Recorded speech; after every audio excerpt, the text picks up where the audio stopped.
Graça e paz, povo de Deus, graça e paz a todos os irmãos e irmãs do plano de leitura cronológico da Bíblia. E hoje, é claro, vamos dar continuidade ao livro de Isaías, nos capítulos 13, 14 e 15.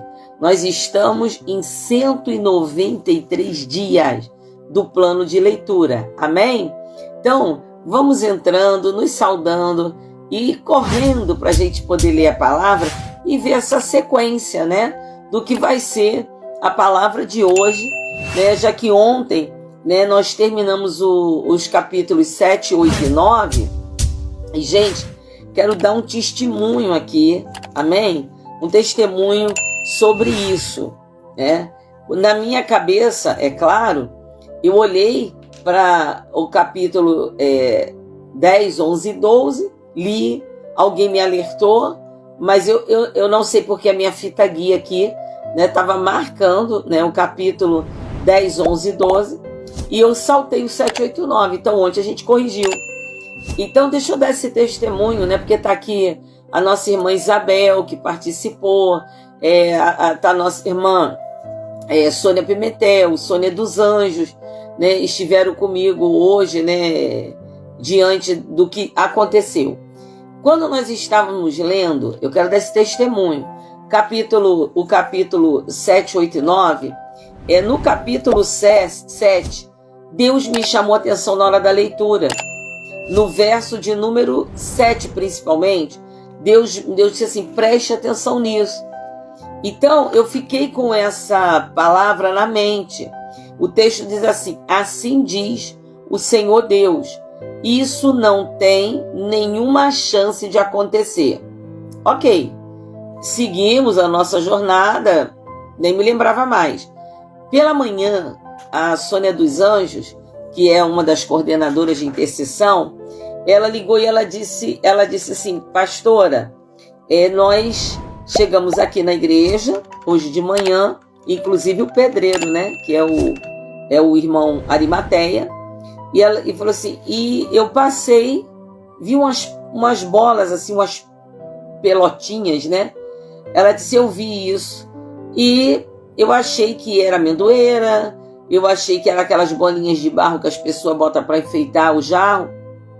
E ele veio e disse assim, irmão Sônia, você não viu os olhos de boi? Ela disse, olho de boi? E ela falou assim, não, vi umas pedras lá, não era o olho de boi. E aí ela mandou as fotos, 7 olhos de boi tinham sido lançados na porta, né, do terreno na frente da igreja, né, 7. Aí o nosso irmão Arimateia é evangelista, né, ele é um pedreiro, mas ele é evangelista, professor de escola dominical, ele foi jogando para fora da rua, né, até o carro arrebentou com uma, né, jogou fora. Aí eu falei, poxa, falei com a Sônia, isso não é algo simples assim. Eu falei assim, isso é uma obra de feitiçaria, que está sendo feita contra nós, está sendo feita contra a nossa igreja.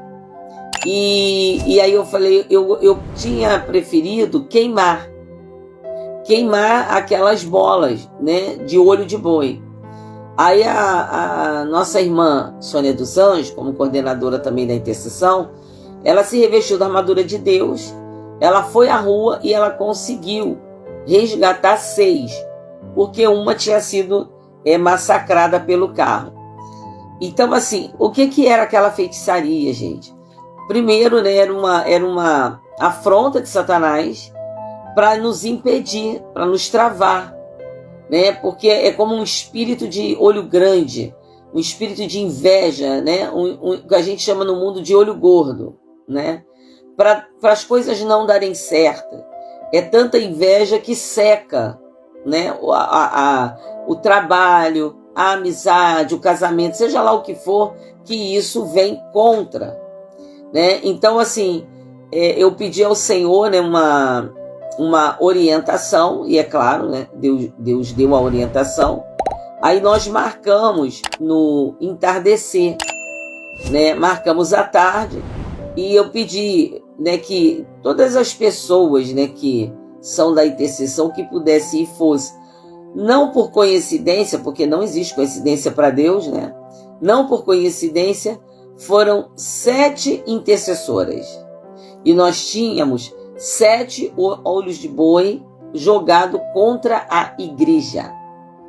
E então nós fizemos, né, um ato profético e uma oração profética, e nós queimamos aqueles olhos de boi. Inclusive nós queimamos o olho de boi, e no mundo espiritual desligamos aquele olho de boi que não existia mais fisicamente, tinha sido destruído pelo carro, né? Mas nós destruímos, né? No nome do Senhor Jesus. Então, assim, a gente olha para as coisas e de repente a gente encara elas como se elas fossem naturais. Mas a gente tem que prestar atenção, irmãos, porque o sobrenatural está sobre as nossas vidas. Está acima, inclusive, do que é natural. Então, aquilo ali veio para tentar o quê? Para tentar dividir a igreja, jogar um contra o outro, para você ver que a gente chama de pedra, mas ela é uma semente de cor avermelhada que usam muito na magia negra, nas religiões, né, de candomblé, umbanda, quimbanda. E se você, por exemplo, raspá-la no chão e você tocar na pele de alguém, ela faz ferida profunda. Então é algo espiritualmente armado, né, contra uma igreja que está incomodando as trevas, né, uma igreja que está fazendo, né, a diferença. Então nós fomos para lá, nos revestimos da armadura de Deus, né, oramos para jogar por terra toda aquela feitiçaria, e uma vez cancelada a feitiçaria, aí nós ungimos o terreno todo da igreja, por dentro e por fora, e tomamos a terra. Porque é claro que o inimigo não quer isso.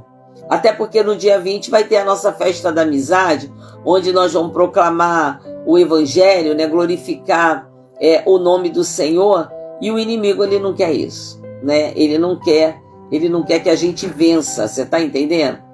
Então nós fizemos a pesquisa para que as pessoas pudessem entender o que nós estamos enfrentando, né? E para a glória de Deus, hoje nós fomos para o combate, né?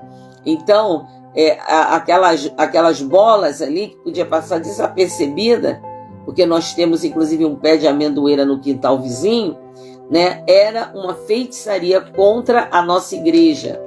Essa bolota, ela é chamada de olho de boi, mas ela também é chamada, né, por causa do agir demoníaco que há sobre ela, né? Ela também é chamada de olho de tigre e olho de dragão. Olha bem, todas essas coisas apontam, né, para o inimigo. E é uma feitiçaria para quê?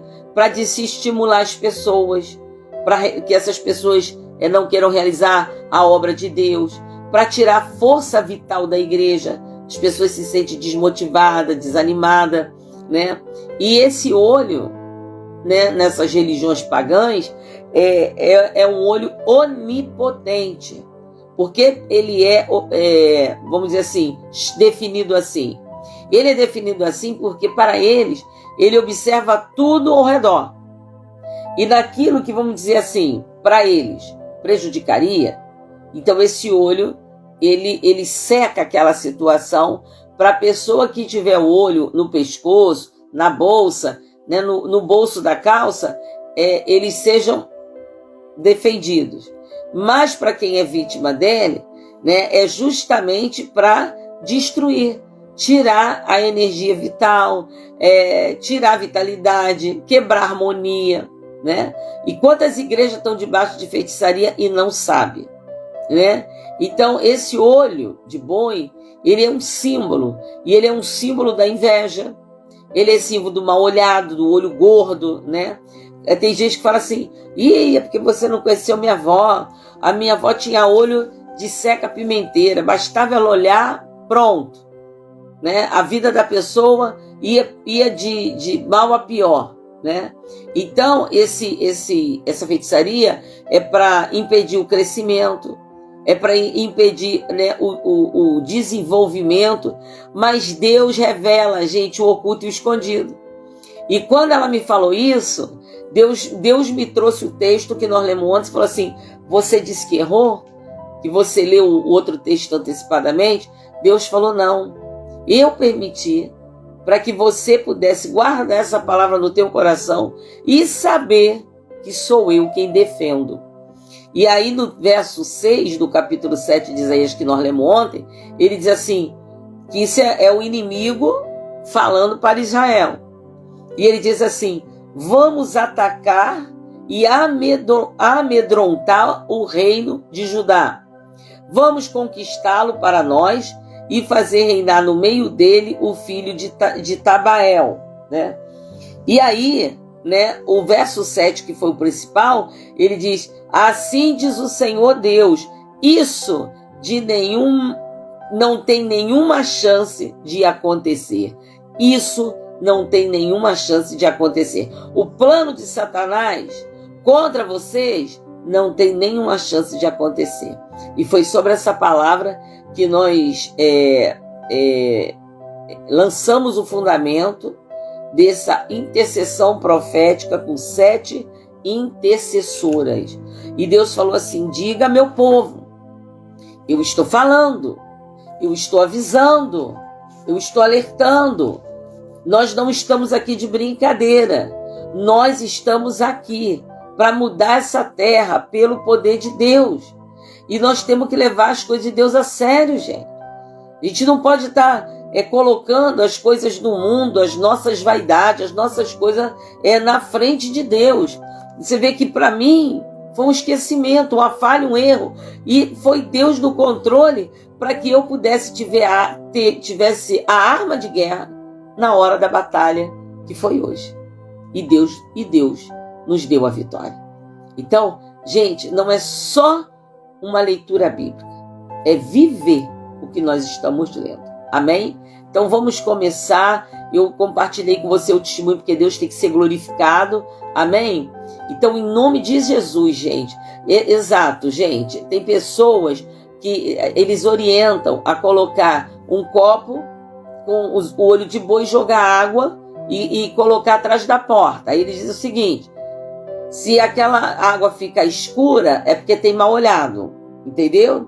E a pessoa pode carregar num cordão, ela pode carregar no bolso, mas, gente, como é que o próprio diabo vai tirar o olhado que ele mesmo está dando, que ele não ama ninguém, né? Ele não amou nem a Deus. Como que o próprio diabo vai parar aquilo que ele mesmo que está fazendo? Que é ele que joga um contra o outro, é ele que vem para matar, roubar e destruir. Então não acredite nisso e não aceite que essas coisas tenham autoridade ou força sobre a sua vida. Amém? Hoje vencemos e continuaremos a vencer. Então, gente, nós vamos orar e vamos começar capítulo 12, 13, 14 de Isaías. Amém? Então vamos orar. Senhor Deus e Pai, em nome de Jesus, a Ti a honra, a glória e o louvor, e eu quero Te agradecer diante dessa nuvem de testemunhas, pelo que o Senhor fez pela Igreja Metodista Central em Nova Iguaçu. Muitos nem sabem do que está acontecendo, mas nós vivenciamos uma batalha onde o Senhor pelejou por nós, onde o Senhor deu um decreto. Isso não vai acontecer. Isso que vocês estão, inimigos, pensando, isso que vocês estão tramando contra a Igreja Metodista Central de Nova Iguaçu, não tem chance de acontecer. Pai, a Tua palavra já foi liberada e a Tua palavra já está em pleno andamento. Muito obrigado, Senhor, porque Tu és o nosso escudo e a nossa fortaleza. Ensina-nos cada vez mais a Tua palavra, para que, como homens e mulheres de Deus, protegidos pelo Altíssimo, nós possamos viver a Tua palavra. Eu oro em concordância com meus irmãos e irmãs, em nome de Jesus. Amém e amém. Amém, gente? Glória a Deus. Então vamos lá, capítulo 12. Né? Deixa eu ver aqui se é isso mesmo, quero errar de novo não. Embora que esse erro, ele foi acerto, né? Capítulo 13. É uma profecia contra a Babilônia, que diz assim: sentença contra a Babilônia que Isaías, filho de Amós, recebeu em visão. Sobre um monte escalvado, levantem um estandarte. Ergam a voz para eles e acenem com a mão para que entrem pelos portões dos príncipes. Eu dei ordens aos meus consagrados, sim, chamei os meus valentes, os que exultam com a minha majestade, para que executem a minha ira. Já se ouve sobre os montes um rumor como o de uma grande multidão, o clamor de reinos e de nações já congregados. O Senhor dos Exércitos reúne as tropas de guerra. É Ele que reúne. Eles vêm de um país remoto, desde a extremidade dos céus, e o Senhor e os instrumentos da sua indignação para destruir toda a terra. Lamentem, pois o dia do Senhor está perto. Ele vem como destruição da parte do Todo-Poderoso, por isso todas as mãos desfalecerão e o coração de todos se derreterá. Ficarão apavorados, angústia e dores tomarão conta deles e se contorcerão qual mulher que está dando à luz. Olharão espantados um para os outros com os rostos da cor de fogo. Eis que vem o dia do Senhor, dia cruel, com ira e ardente furor, para fazer da terra uma desolação e exterminar dela os pecadores. Porque as estrelas e as constelações dos céus não darão a sua luz. O sol, logo ao nascer, se escurecerá, e a lua não fará resplandecer a sua luz. Castigarei o mundo por causa da sua maldade, e os perversos por causa da sua iniquidade. Farei cessar a arrogância dos atrevidos, e abaterei o orgulho dos violentos. Olha isso, gente. Farei com que as pessoas sejam mais escassas do que o ouro. Olha isso. Mais raras do que o ouro de Ofir. Portanto, farei estremecer os céus e a terra será sacudida do seu lugar por causa da ira do Senhor dos Exércitos e por causa do dia do seu ardente furor.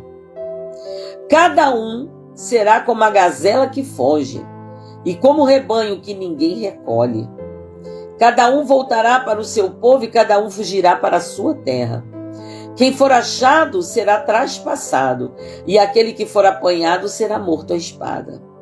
As crianças serão esmagadas diante dos olhos deles, e as casas serão saqueadas, e as mulheres deles violentadas. Eis que contra os babilônios eu despertarei os medos, que não farão caso de prata e nem se alegrarão com ouro. As suas flechas matarão os jovens, eles não se compadecerão dos recém-nascidos, e os seus olhos não pouparão as crianças. Babilônia, a joia dos reinos, glória e orgulho dos caldeus, será como Sodoma e Gomorra, quando Deus as destruiu. Nunca mais será habitada. Ninguém morará nela de geração em geração. Os árabes não armarão ali as suas tendas, e os pastores não levarão para lá os seus rebanhos. Porém nela, os animais do deserto repousarão, e as suas casas se encherão de corujas. Ali habitarão os avestruzes, os bodes selvagens pularão ali. As hienas uivarão nos seus castelos, os chacais nos seus palácios de prazer. A hora da Babilônia está chegando, e os seus dias não serão prolongados. Uau, meu Deus, olha isso, gente. Olha isso. Vamos ver agora o capítulo 14. Porque o Senhor se compadecerá, aleluia, se compadecerá de Jacó e voltará a escolher Israel, estabelecendo-os na sua própria terra. A eles se ajuntarão os estrangeiros, e estes farão parte da casa de Jacó. Os povos os pegarão e os levarão aos lugares deles. E a casa de Israel terá esses povos por servos e servas na terra do Senhor. Os israelitas terão como prisioneiros aqueles que os tinham aprisionado e dominarão os seus opressores. Povo de Israel, no dia em que Deus vier a dar-lhe descanso do sofrimento, das angústias e da dura servidão que lhe foi imposta, você proferirá esta sátira contra o rei da Babilônia. Como cessou o opressor, como acabou a tirania. O Senhor quebrou o bastão dos ímpios e o cetro dos dominadores, que feriam os povos com furor, com golpes incessantes, e com ira dominavam as nações com perseguição irreprimível. Não tinha quem pudesse reprimir.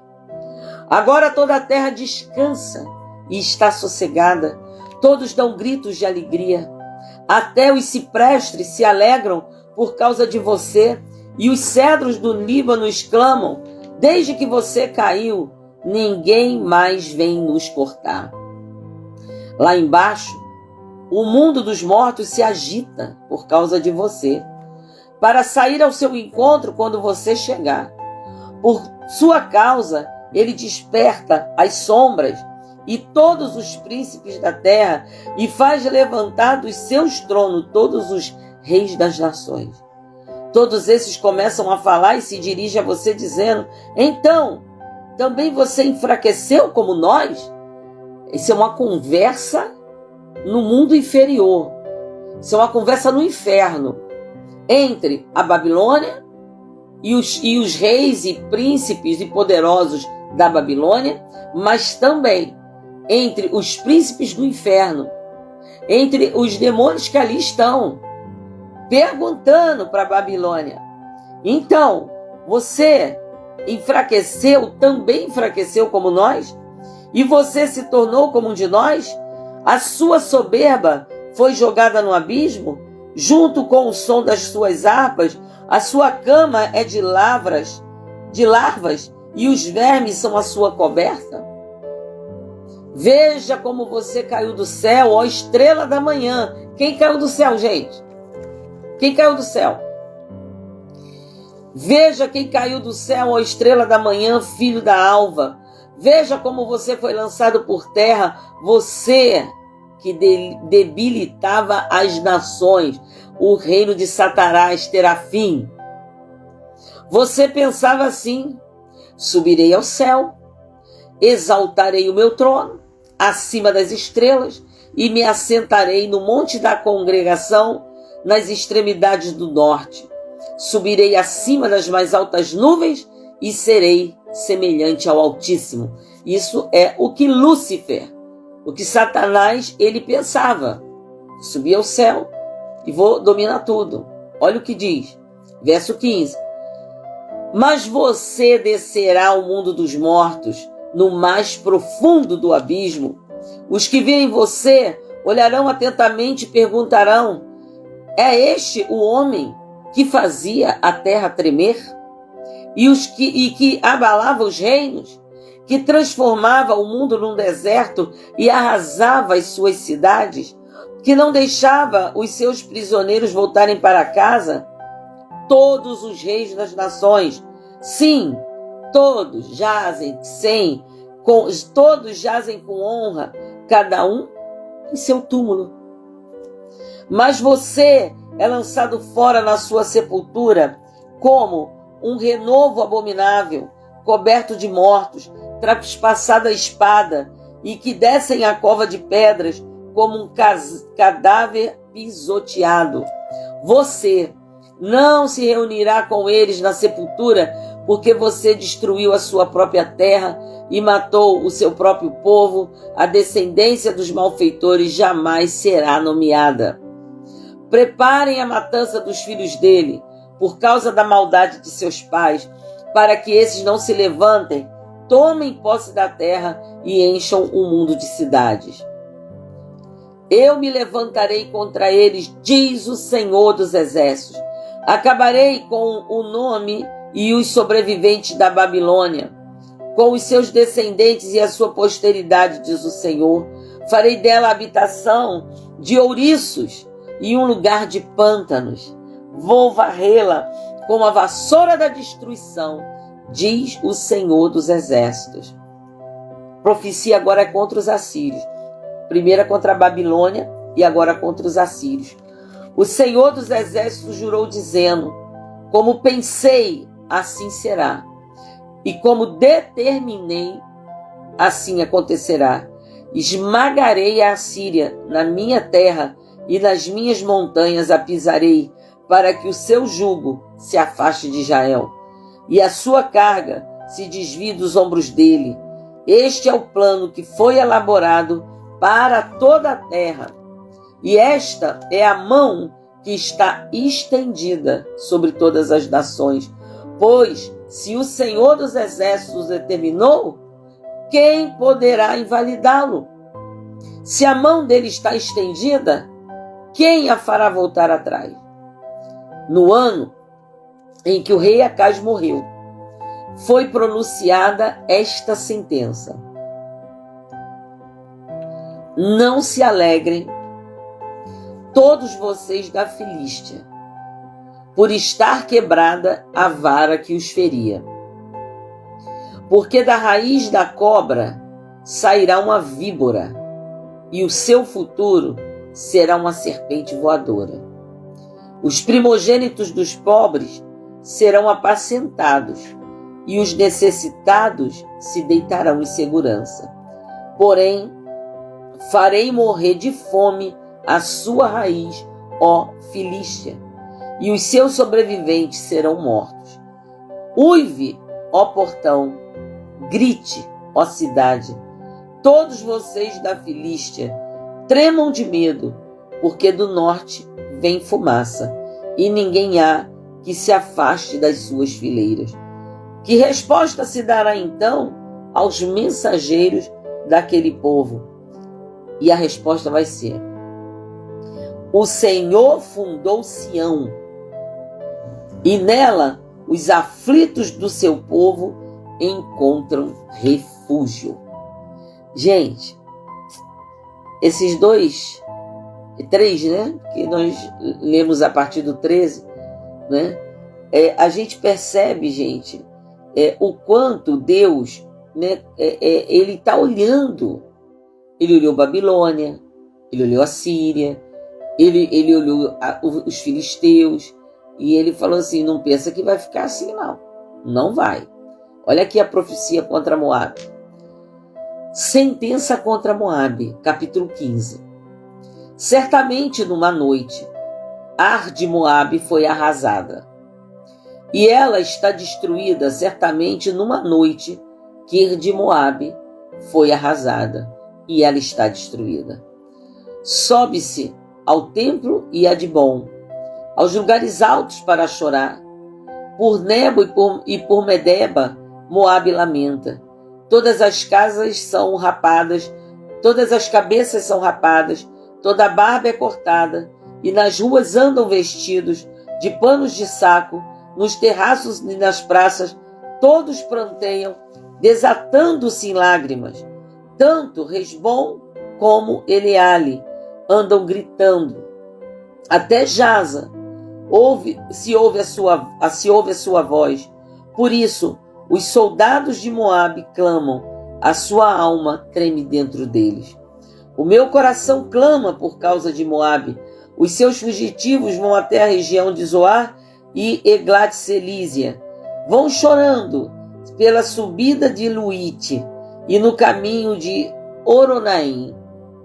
Levantam gritos de desespero, porque as águas de Ninrim desapareceram, seca-se o pasto, acaba-se o capim, não há mais nada que esteja verde.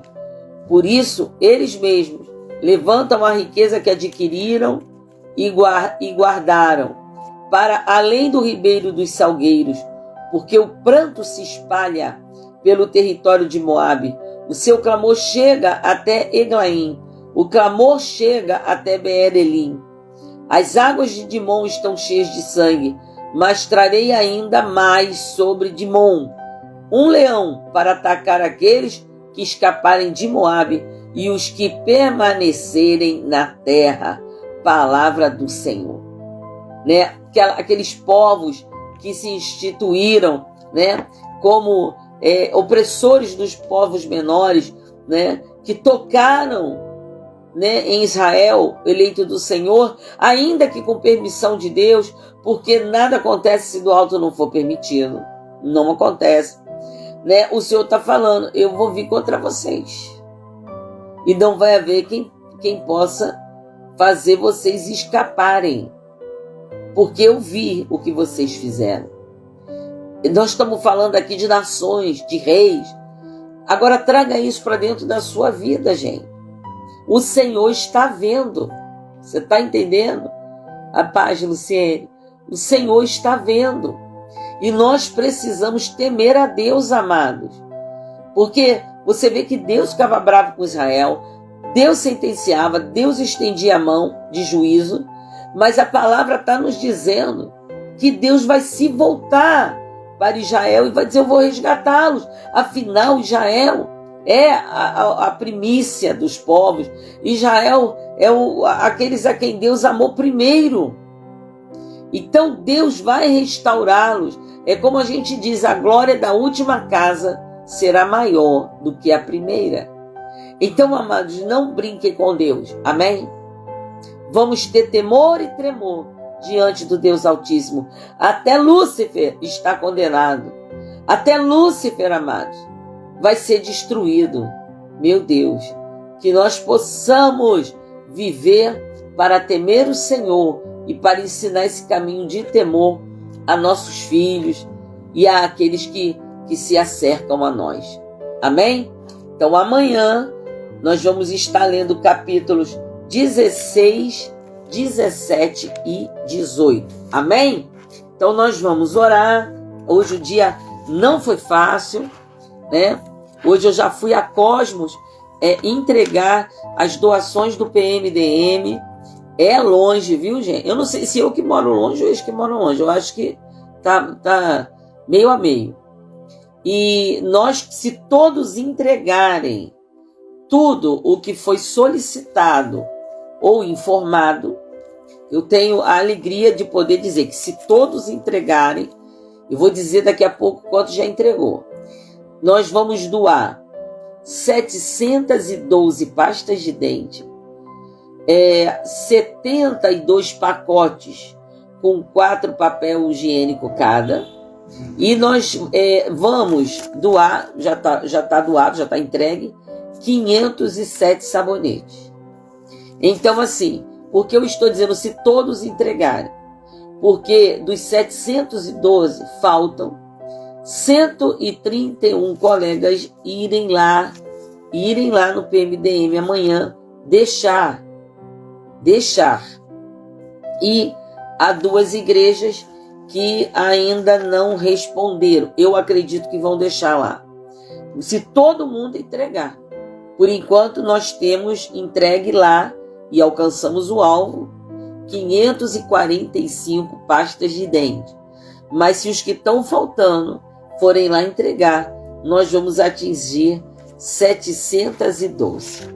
Aleluia! Amém, gente? Olha como Deus tem sido fiel, né? E não fique triste. Toda hora é uma petição. Pensa assim, não, meu. Porque olha só, você doa e nada te falta, né? E que nós possamos nos alegrar por a gente poder abençoar famílias. Famílias serão abençoadas. A intenção, né, dos jovens na região e no distrito é fazer 500 cestas básicas. Mas eu ouvi alguns SDs dizendo que ultrapassaram os 500, chegar a 600, nós aqui em pasta de dente, se todos entregaram, chegaremos a 712. Então, assim, vamos orar pelo PMDM, gente. Vamos orar por isso. Amém? Esse projeto metodista, né, de Deus, né, essa missão, é para a gente poder salvar vidas. E agora em Cosmos, eu estive com a pastora Graciene, né, ela muito feliz de estar acolhendo. Então, desde de manhã na igreja, né, preparando tudo para receber todos esses jovens que estarão indo, né? Então, amados, que nós possamos, né, fazer isso com muita alegria, né? Dar em amor. Amém? Então, vamos orar, gente, para a gente poder também descansar, mas orar para a gente poder abençoar o PMDM. Amém? Então, junte-se a mim em oração. Senhor Deus e Pai, em nome de Jesus, eu me uno a meus irmãos e irmãs em oração. Toma a vida de todos nós na Tua mão, Pai. Nos cobre com Teu sangue. E hoje, meu Deus, a gente quer pedir, não só pelos enfermos, mas pelo PMDM. Pedir, Senhor, eu estive lá com a pastora Graciane e nós fizemos uma oração profética naquele lugar. E eu quero, Senhor, selar essa oração profética com meus irmãos e irmãs aqui da live, Pai. Que o Senhor tome Cosmo nas Tuas mãos, silencie os marginais, as armas de guerra, que o Senhor cubra aquele local com Teu sangue, que o Senhor guarde cada jovem, que eles sejam obedientes e prudentes, Pai. Que em nome de Jesus, a presença de Deus chegue à terra de Cosmo e haja grande salvação, Pai. Em nome de Jesus, Senhor, repreendemos todo o mal, colocamos o clima nas Tuas mãos, pedindo que o Senhor dê um clima favorável, pedindo por aqueles que não fazem o alimento, que o alimento sobeje, Pai, e nada falte. Abençoa, Pai, em nome de Jesus, a programação do PMDM que seja impactante para a vida dos nossos jovens, Pai, mas acima de tudo, que a Tua presença se manifeste na terra de Cosmos, Senhor. Nós também oramos, meu Pai, pelos que estão enfermos, Deus. Toma nas Tuas mãos crianças, idosos, homens, mulheres. Quero rogar aqui pela irmã Olívia, Pai, pedindo que o Senhor sopre seus fôlegos de vida para que ela seja plenamente curada. Rogar pelo Tião, Senhor, põe as Tuas mãos de graça sobre os olhos dele para que ele seja curado, para que a dor bata em retirada e ele seja restaurado, Senhor. Pai Santo, em nome de Jesus Cristo, seja com todos aqueles que estão longe ou estão perto, Pai. Aqueles que se foram sem que Deus mandasse ir, porque, Senhor, haverá um grande rigor quando a Sua mão se estender no tempo da ira, quando o juízo da terra se manifestar, e nós queremos pedir, meu Deus, que o Senhor salve. Nós rogamos, salva, Senhor, todos os que estão longe ou os que estão perto. Senhor, colocamos a família nas Tuas mãos, colocamos os vizinhos, colocamos a igreja, meu Pai. Desperta, Senhor, a igreja, Senhor, em nome do Senhor Jesus Cristo, e que vidas sejam curadas, Senhor, no coração, no fígado, Senhor, no sangue, curada de câncer. Entra, meu Senhor, com a Tua provisão. Pai, em nome de Jesus, nós estamos clamando, Senhor, porque a Tua palavra diz: em tudo, seja conhecido diante do Pai as vossas petições. Senhor, atende, nós te rogamos, atende a nossa oração. Nós cremos em milagres, cremos no poder da oração e cremos que o Senhor está nos ouvindo agora. Por isso, meu Deus, eu ligo com Teu povo a palavra no céu e na terra, no nome santo do Senhor Jesus Cristo. Que o Senhor vá além do que pedimos e do que pensamos. Assim oramos em concordância, em nome de Jesus. Amém e amém. Amém, gente. Fé, fé, fé, fé. É tudo que você precisa para vencer. Amém? Continuemos orando pelo PMDM. Obrigado a todos os intercessores da primeira região. Obrigado pelos intercessores que clamaram pela Central de Nova Iguaçu, eu não tenho dúvida que nós vencemos. Amém? Deus abençoe sua vida, sua casa, sua família. Fique firme, não largue Jesus. Ele já está quase na porta. Amém? Deus abençoe. Durmam com o Senhor. Beijo da pastora. A paz do Senhor sobre a tua vida, sobre a tua casa, sobre o distrito de Nova Iguaçu e sobre a igreja do Senhor. A paz. Se você gostou do nosso vídeo, não se esqueça de deixar o seu like, inscrever-se no nosso canal e, se quiser, pode ser também membro do nosso canal.